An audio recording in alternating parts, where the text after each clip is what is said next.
കൃഷ്ണകുമാർ ഇതേപോലെ തന്നെയാണ്. ആ. രാഷ്ട്രീയം കലക്കി കുടിച്ച് വെച്ചേക്കണ ഒരാളാ. ഓ ഓ നല്ല പൊളിറ്റിക്സ്. എന്തെങ്കിലും നമുക്ക് ഇതിനെ പറ്റി അറിയാത്തതുകൊണ്ട് എന്തെങ്കിലും ഉണ്ടെങ്കിൽ കിച്ചുവിനെ വിളിക്കണം. കിച്ചു എന്താണ് സംഭവം, അവ അത് പറഞ്ഞുതരും. ഓ ഓ ഓ ഓ ഓ ചെറുപ്പം മുതലേ ഞങ്ങൾ ഒന്നിച്ച് നടക്കുമ്പോഴും സോഷ്യൽ വർക്ക് ഒരുപാട് ഇഷ്ടമുള്ള ആളാണ്.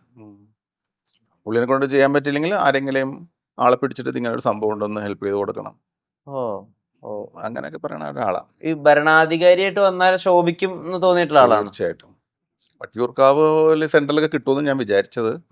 എന്താണെന്ന് എനിക്കറിയില്ല.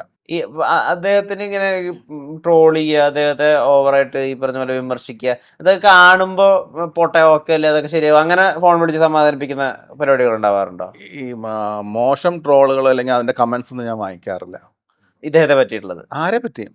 ഓ ഓ ഓ ഒരു നെഗറ്റിവിറ്റി ഇഷ്ടമല്ല അല്ലേ? എന്തിനാണ് വെറുതെ നമ്മൾ സോഷ്യൽ മീഡിയ ആണെങ്കിലും എന്താണെങ്കിലും ആ. നല്ലത് പറയാൻ വേണ്ടി യൂസ് ചെയ്യാം. ഓ ഓ അല്ലാതെ ഒരാളെ പറ്റി മോശം പറയാൻ യൂസ് ചെയ്യണത്, നമ്മളത് വായിച്ച് അവൻ എന്തിനാ എന്റർടൈൻ ചെയ്യണേ, അത് ഒഴിവാക്കിയേക്കാം. അവരുടെ മനസ്സിൽ ചിലപ്പം ഇത് തന്നെ ആയിരിക്കും ചിന്ത, ഇവരെ കുറിച്ച് ഇങ്ങനെ പറയാനും പിടിക്കാൻ എന്തെങ്കിലും സമാധാനം ഉണ്ടാവും അങ്ങനത്തെ ആൾക്കാർക്ക്.